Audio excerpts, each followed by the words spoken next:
D oxy ribo nucleic acid DNA, इसे जिंदगी का QR कोड कहा जाए तो गलत नहीं होगा। यानी हर इंसान की अपनी शनाख्त, अपनी साख्त और बाज दफा अपनी कहानी कहता नाकाबिले तरदीद सच, जिसे कुदरत ने एक पहेली बनाकर हर जानदार के अंदर रखा, और इस पहेली को इंसान ने सबसे पहले खोजा सन 1869 में, जब इसे पहली बार एक स्विस साइंसदान ने दरियाफ्त किया और समझना शुरू किया। और तजर्बाती मराहिल से होते होते इसने अपनी जगह कानून और इंसाफ के सिस्टम में भी पैदा करना शुरू की। जब पहली बार 1986 यानी 1986 में यूके में दो नौजवान लड़कियों के अलग अलग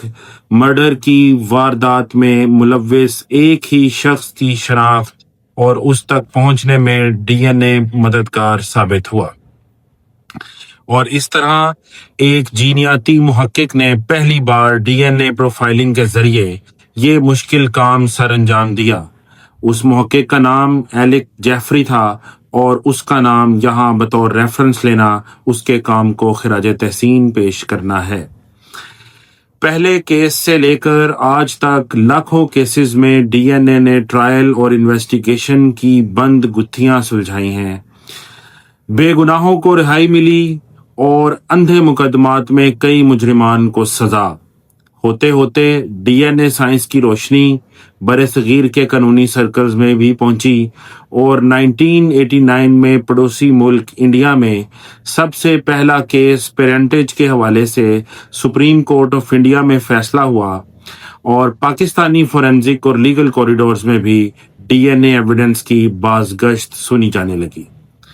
और देर से सही मगर 2006 यानी 2006 में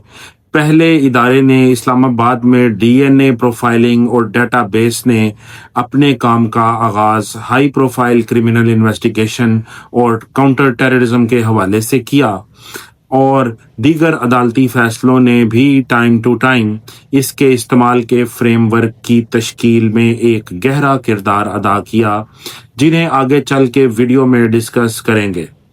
DNA की एक्यूरेसी इतनी ज्यादा है कि इसमें दो एक जैसे DNA होने का चांस एक के मुकाबले में 1 अरब से कहीं कम है, और वो भी महज आइडेंटिकल ट्विन के केसेस में जिनका DNA आपस में मिल सकता है। बहुत से लोग समझते होंगे कि DNA दीगर इंजरीज या हर्ट के केसेस की तरह कोई मेडिकल फील्ड से रिलेटेड बात है, मगर मजे की बात यह है कि कानून और इन्वेस्टिगेशन की दुनिया में इसको मेडिकल एविडेंस से अलग देखा जाता है, जिसकी प्राइम रीजन ये है कि मेडिकल एविडेंस बुनियादी तौर पर जिस्मानी हालत, साख्त और कैफियत से डील करता है, जबकि DNA किसी भी इंसान की कंक्लूसिव शनाख्त तक और यूनिकनेस तक लेके जाता है।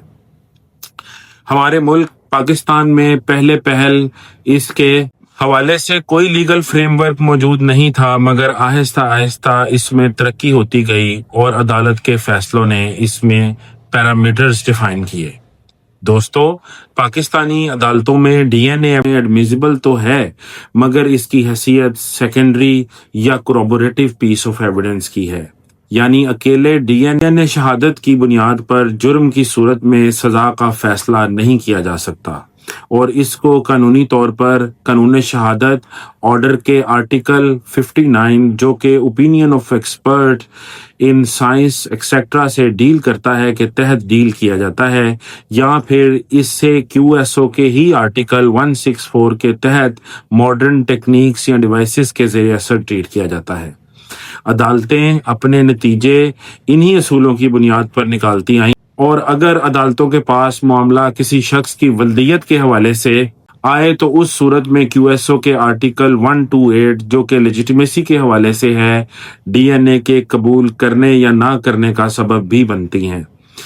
जिसे डिटेल में आइंदा किसी वीडियो में ज़रूर डिस्कस करेंगे। हमारे मुल्क में DNA एविडेंस का इस्तेमाल मेनली 2 तरह के ही केसों में ज़्यादा हुआ, एक वल्दियत और दूसरा जिनसी जराइम यानी रेप वगैरह के केसेस में।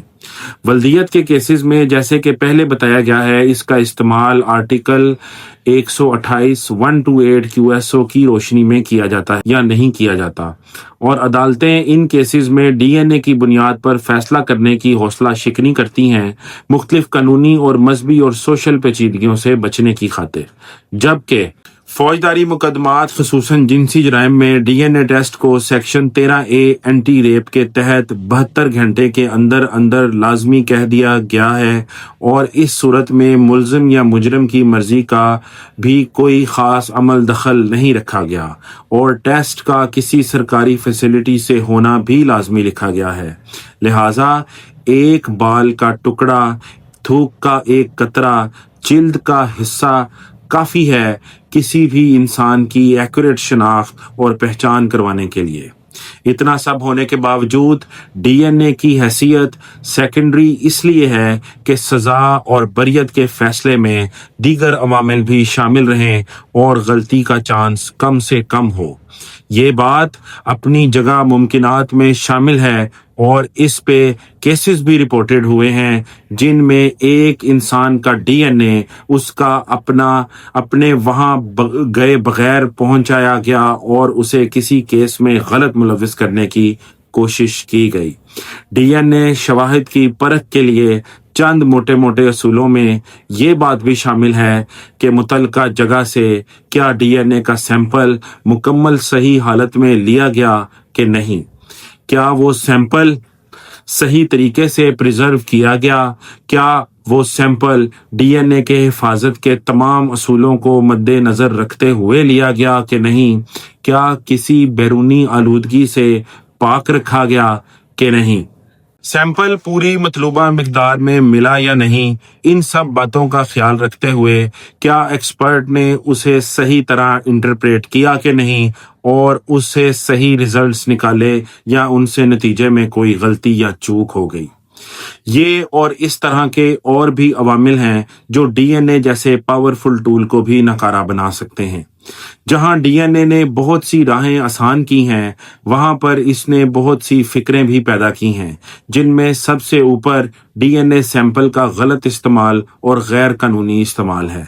लिहाजा अच्छी जगहों में इसे किसी भी इंसान की प्राइवेसी के साथ इक्वेट किया जाता है, और इसके तहफ़्फ़ुज़ के लिए पूरा इंफ्रास्ट्रक्चर और चेक्स एंड बैलेंस भी बनाए जाते हैं, ताकि एक चीज़ जो इंतहाई कारामत है गलत हाथों में गलत इस्तेमाल की तरफ ना चली जाए। पाकिस्तान में डीएनए के हवाले से लैंडमार्क केसेस में सलमान अकरम राजा वर्सेस गवर्नमेंट ऑफ पंजाब वगैरह शामिल हैं, और ये वीडियो देखने के बाद या पहले से आपके अंदर डीएनए एविडेंस के हवाले से दिलचस्पी है, तो ये किताबें जिनको मैं नीचे कमेंट के अंदर मेंशन कर रहा हूँ, पढ़कर आप अपनी डीएनए के हवाले से हसूल इल्म की, प्यास की और तशनगी को मिटा सकते हैं, और इन किताबों से फ़ायदा ले सकते हैं। ऐसी ही किसी टॉपिक पे अगली वीडियो का इंतज़ार करें, और तब तक हमें अपनी दुआओं में याद रखें। डीएनए एक पावरफुल टूल है किसी भी इंसान की शनाख्त के लिए, किसी भी मुकदमे के मबनी बर इंसाफ फैसले के लिए, अगर इसको सही तरीके से इस्तेमाल किया जाए, और अगर इसको सही तरीके से इस्तेमाल ना किया जाए तो डीएनए महज एक वक्त का ज़िया भी साबित हो सकता है। बहुत बहुत शुक्रिया। अस्सलाम वालेकुम।